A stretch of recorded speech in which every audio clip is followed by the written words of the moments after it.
Mejor Hablemos.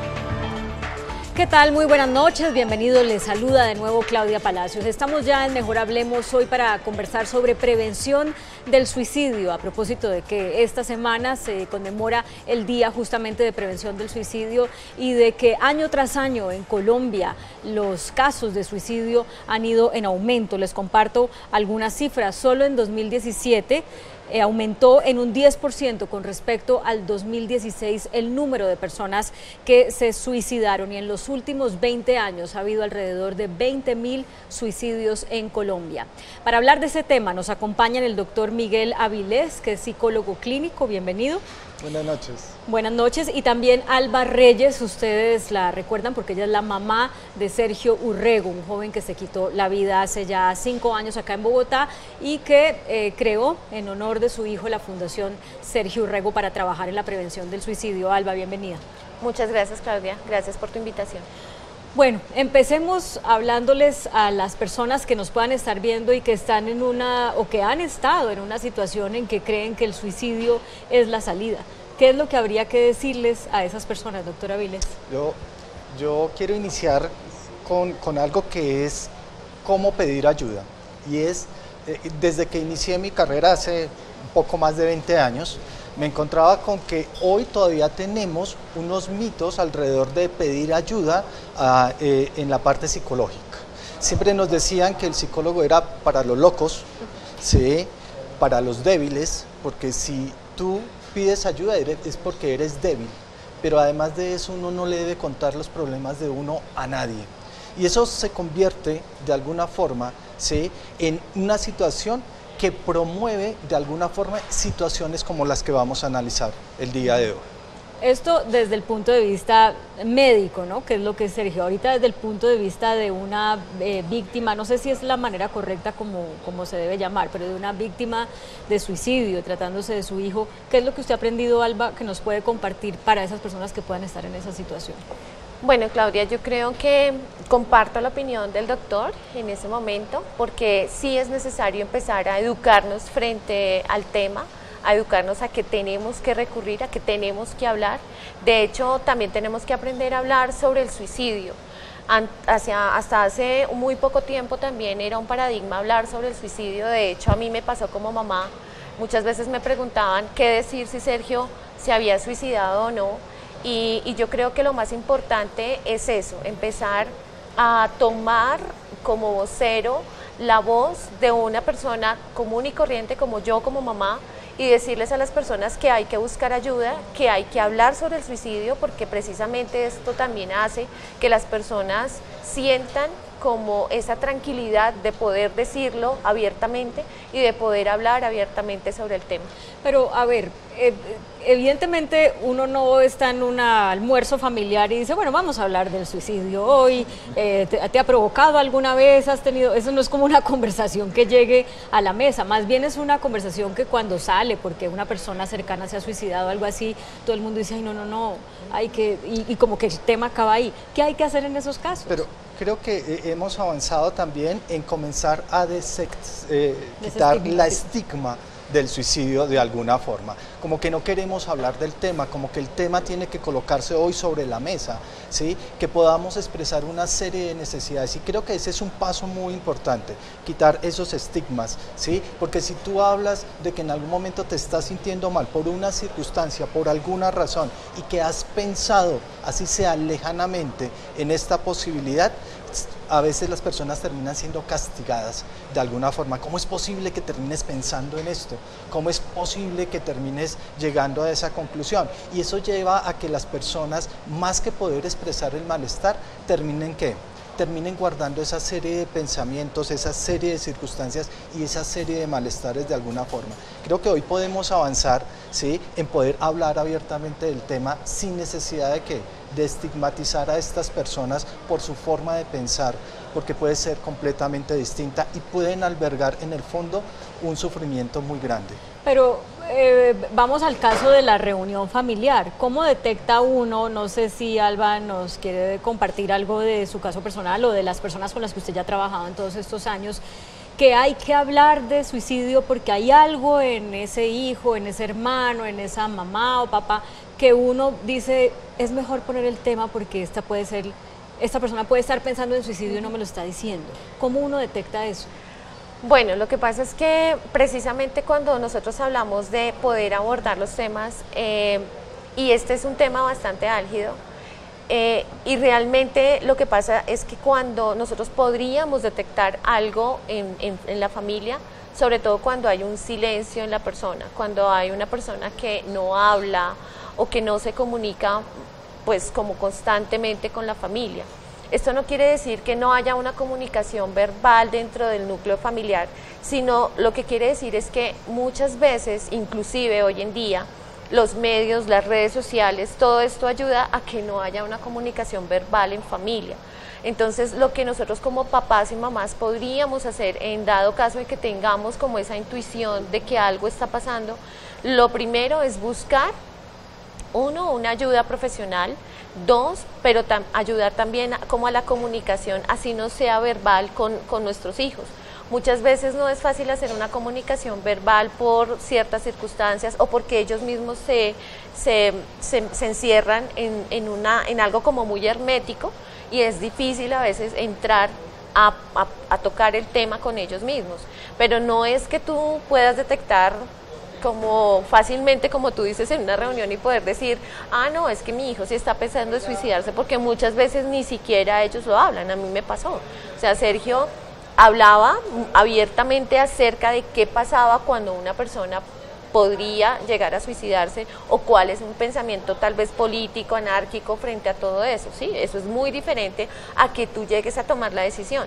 De hecho, muchas veces, y creo que el doctor lo puede corroborar acá, muchas veces lo que pasa es que cuando una persona empieza a hablar del suicidio, como que lo tomamos como, ah, no, eso es pura amenaza, la persona está amenazando, y eso es lo que nosotros pensamos, está llamando la atención, y eso nunca va a ocurrir, eso nunca lo va a hacer, y es cuando realmente sí puede ocurrir.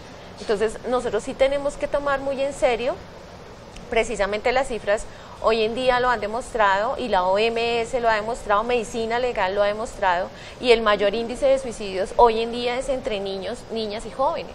Realmente las edades están entre los 15 y 35 años, de acuerdo al último informe que sacó la OMS. Entonces, lo que nosotros sí tenemos que hacer es también nosotros como adultos empezarnos a vincular en qué pasa con las redes sociales, en qué pasa con nuestros hijos, en el tema de valorarse como persona, tal vez no hablar directamente como tal del suicidio, sí, porque muchas veces no lo podemos saber, pero sí empezar a darle valor al ser como tal, a la persona como tal, independientemente de todo el tipo de diferencias que haya. Bueno, he leído en varias partes que la persona que se suicida generalmente tiene una condición psiquiátrica que no había sido diagnosticada. Y bueno, la manifiesta en el suicidio, y entonces si uno dice, bueno, si nunca fuimos a un psicólogo, si nunca fuimos a un psiquiatra, si pensamos que sencillamente era una persona retraída o tímida o le gusta la soledad o qué sé yo, ¿cómo hubiéramos podido diagnosticar una enfermedad para evitar que se pusiera en un tratamiento para evitar que llegara al suicidio, doctor? Pero lo tendríamos que ver un poco en ese continuo que va desde los factores protectores, por ejemplo, que tienen que ver con los estilos de comunicación dentro de las relaciones familiares, familias que son acogedoras de alguna forma, también desde situaciones individuales que debemos tener, que tanto en alguna forma, ¿sí?, desde esos factores protectores, ejemplo, podemos tener unas habilidades sociales, que tanto hemos desarrollado habilidades sociales individuales. Siempre hablamos de las habilidades sociales como habilidades para la vida, aquellas que me permiten interactuar con el medio, desde presentarme hasta resolver problemas más complejos. Eso estaría un poco desde estos factores protectores, pero al otro lado es cómo identificamos factores de riesgo, ¿cierto? Siempre terminamos diciendo que las personas que llegan a la situación suicidio tienen asociados situaciones de depresión, pero también ya se ha llegado a estudios que no necesariamente tiene que darse esa situación. No necesariamente un joven que llega al suicidio tenía a veces antecedentes de depresión, ¿cierto? Y no todo deprimido llega al suicidio de alguna forma. Entonces hay otros factores que determinan el riesgo. Ejemplo, ¿sí?, las situaciones de familias disfuncionales, ¿sí? El acceso que tienen las personas a otras circunstancias de su medio social, el acceso a medios de recreación, a actividades culturales, ¿sí? Esos que también se convierten en factores de riesgo. Y es ahí donde tenemos que comenzar a mirar y analizar cada uno de esos factores de riesgos. ¿Para qué? Para poder establecer esos programas de prevención que no permitan que estos jóvenes lleguen a esa última alternativa. Recordemos que generalmente las personas lo ven como que no encuentran otra alternativa. Es la única y es la de más fácil acceso. Y eso es lo que tendríamos que comenzar a mirar. Factores de riesgos que hoy últimamente sí hemos podido avanzar en psicología, hemos podido avanzar a través de muchísimos estudios. ¿Cuáles son esos factores de riesgos más claros? ¿Por qué no hacemos una lista entre ustedes dos que son los que saben? O sea, ser joven, tener una familia disfuncional en el sentido de que es solo mamá o solo papá, ¿qué es? ¿Qué es el factor de riesgo? Uno comenzaría a decir familias que por ejemplo son muy demandantes en algún momento, ¿sí? Que tienen unas exigencias muy altas frente a sus hijos, ¿sí? Y que este joven en algún momento, por no poder satisfacer las demandas de esta familia, las exigencias de esta familia, tiene lo que alguien denominaría, ¿sí? Una baja frustración, ¿sí? Frente a no alcanzar una serie de logros, y entonces eso se convierte en una situación de alto riesgo. ¿Sí? Es una cosa. Si quiere vamos turnándonos para que también Alba nos vaya contribuyendo. Bueno, yo creo que actualmente lo que estamos viviendo, sobre todo pues yo que trabajo ahorita con jóvenes, con niños y niñas, lo que estamos viviendo es también el querer pertenecer a cualquier estereotipo social que nosotros presentemos. No solamente, digamos, hoy en día, no solamente está el tema de si es o no es una familia disfuncional. Hoy en día realmente la comunicación entre los jóvenes precisamente acarrea que ellos estén estereotipados todo el tiempo por redes sociales, por los medios de comunicación, porque quieren pertenecer a X o Y religión, o no quieren pertenecer a una religión, porque quieren o no pertenecer o ser, por ejemplo, un seguidor o no de un youtuber, porque quieren o ser o no un seguidor de un medio de comunicación X, de un grupo musical X, etcétera, etcétera, y se les ha olvidado realmente quitarse las etiquetas como personas, ¿sí? Se les olvida el ser humano como persona. Entonces, como ser humano, perdón, pero entonces digamos que esas etiquetas se ha encargado la misma sociedad de empezarlas a colocar. Entonces, por ejemplo, pues yo trabajo mucho con población LGBT, trabajo mucho con las personas que han tenido que ser estigmatizadas por su orientación sexual en sus escuelas, y desde ahí ya empiezan en una desventaja muy grande.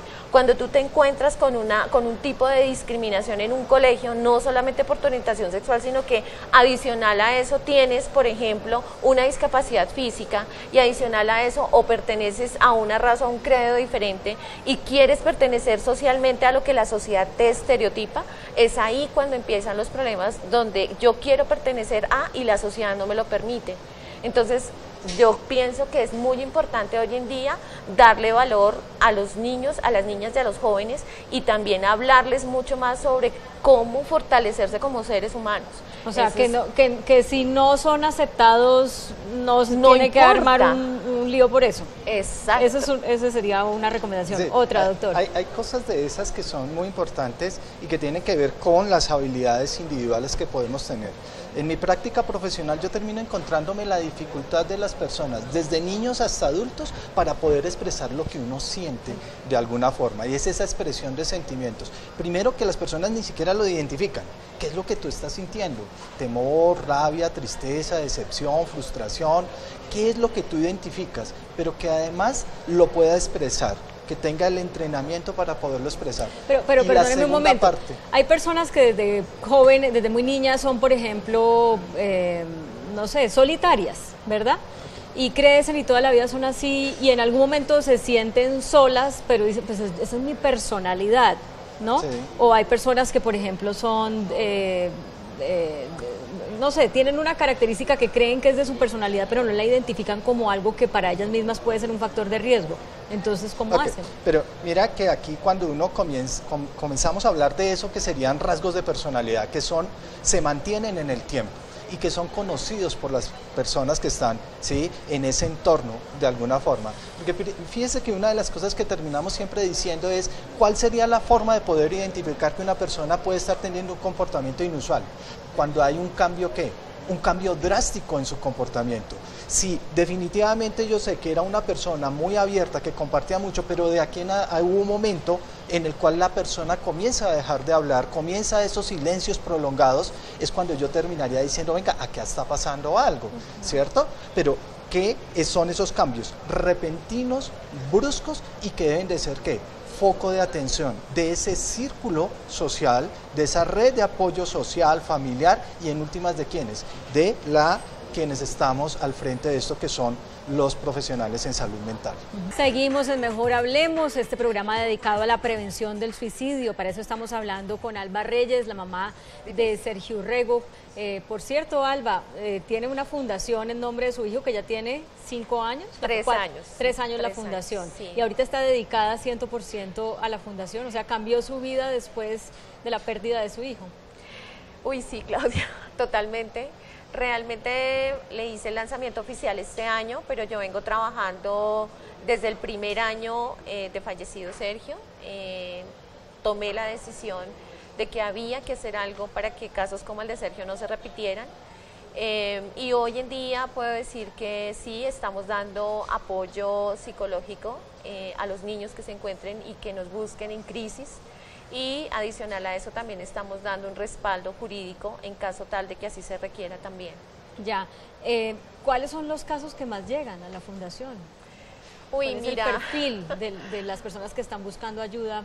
Sí, a nosotros sí nos llegan muchos casos de niños, jóvenes más o menos entre los 16 años y los 23 más o menos, que somos como la población que nosotros estamos atendiendo actualmente.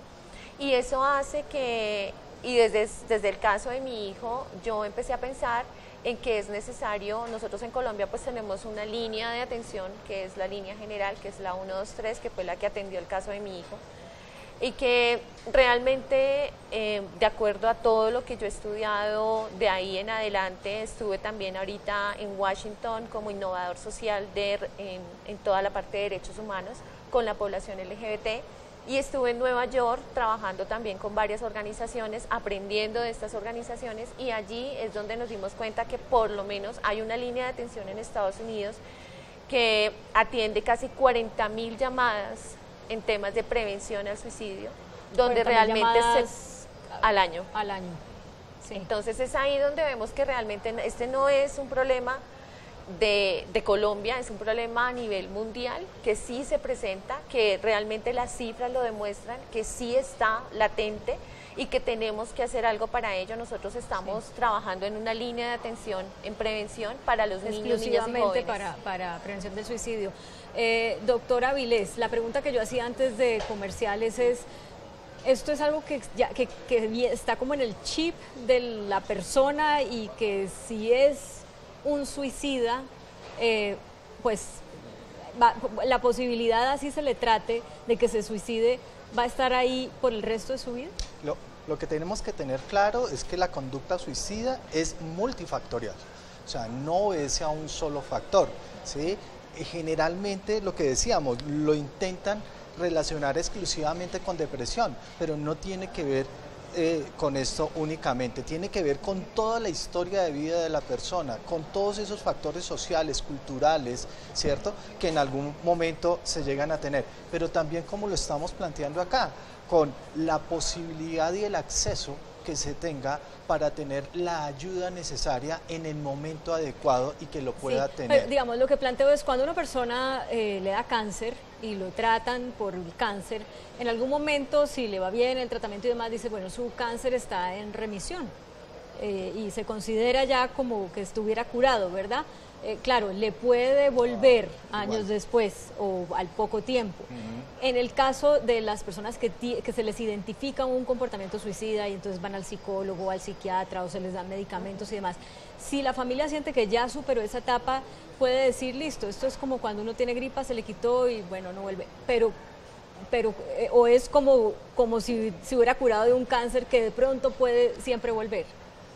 yo lo que consideraría es que tanto en ese mismo proceso le podemos enseñar a las personas a que comiencen a reconocer sus propias dificultades y puedan establecer en qué momento va a requerir de qué, de ese enlace y esa red de apoyo externa. O sea, en sí su puede momento. volver. Claro, porque lo va a tener. Lo que va a pasar es que la persona puede comenzar a reconocer sus propios síntomas, ¿sí? Y que pueda tener alternativas alrededor de qué, desde la ayuda terapéutica, ¿sí? Para que pueda volver a qué, a retomar el rumbo frente a determinadas cosas. Mire que aquí lo estamos planteando como de estar siempre al pendiente, pero tampoco que ni mantenerse con el rótulo. De alguna forma, yo siempre considero que una de las cosas importantes en la actividad profesional que yo realizo, siempre le digo a mis pacientes, lo primero es quítate el rótulo. Quítese el rótulo porque si no, entonces tú no puedes andar con un rótulo, ¿sí? Siempre porque generalmente la tendencia es que las personas tienden a ¿qué? A parecerse al rótulo, de alguna forma. O a victimizarse también. Y eso que es bien importante, que las personas comiencen a proceder a ser ellos mismos quienes también se monitorean. Creo que en muchas cosas de salud lo tenemos de esa forma, las personas aprenden a convivir con su circunstancia, pero también aprenden a ¿qué? A monitorearse para poder ¿qué? Pedir la ayuda en el momento en que lo consideren que realmente es necesario. Yo he oído comentarios de personas que han tenido en un familiar o en un amigo que se ha suicidado, comentarios como, bueno, era lo que él quería o era lo que ella quería, no dejó hijos, en fin, bueno, hay que respetarle esa decisión, también no quería vivir, tiene derecho a tomar esa decisión. Hay gente que lo ve así y que le quita como esa carga tan dura, al final los que sufren pues son los que quedan, ¿verdad? Pero el que se fue, si tomó la decisión, descansó, dicen algunas personas. ¿Esa es una manera correcta de verlo? Pues Claudia, yo lo hablo como mamá de Sergio. Y yo creo que frente al caso directo de Sergio, yo hoy entiendo que fue una decisión que hay que respetar.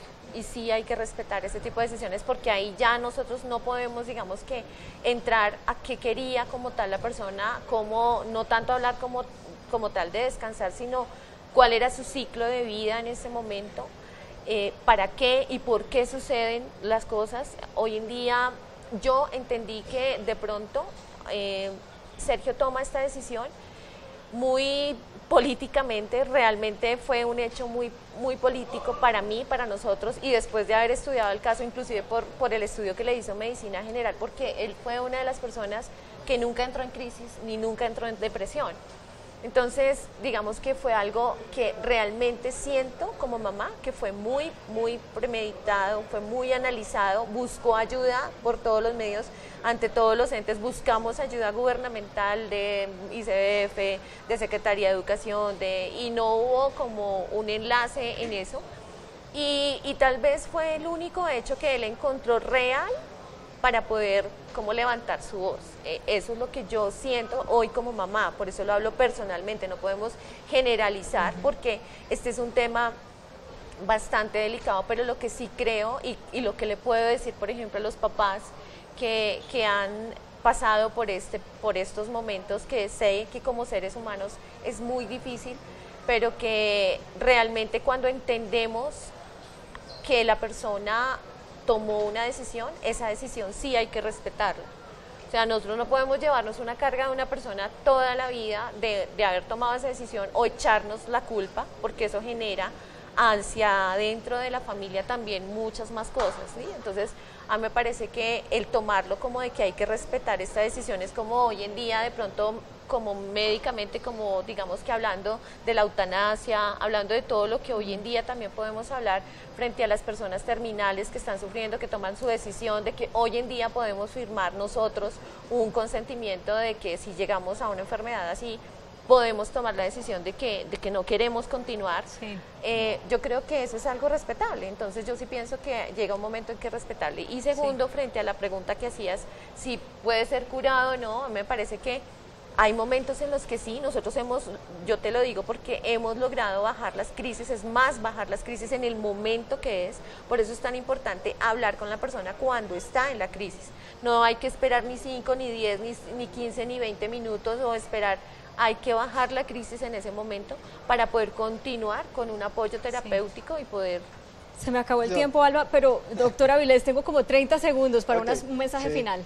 Yo creo que es importante, creo que hemos avanzado, ¿sí? Creo que la Organización Mundial de la Salud ha llegado a desarrollar una serie de protocolos desde hace 2 décadas casi, ¿cierto? En protocolos para padres de familia, para educadores, para el ámbito laboral, ¿cierto? En donde podemos acudir, están allí en la página web de la Organización Mundial de la Salud, en donde podemos encontrar información sobre eso.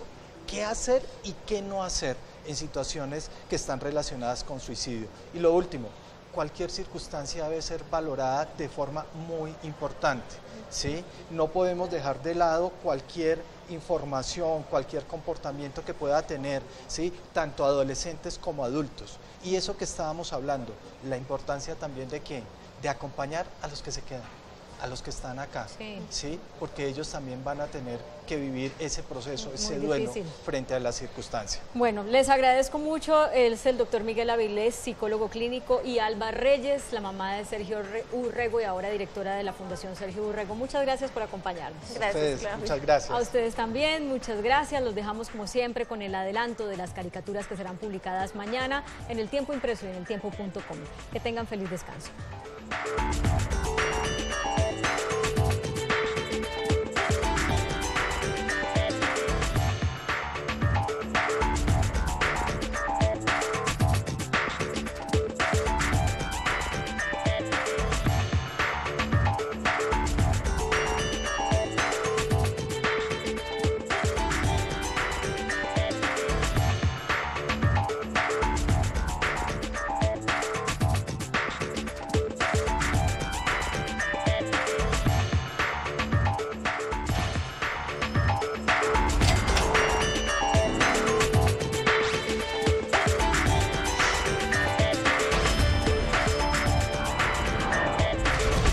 Mejor hablemos.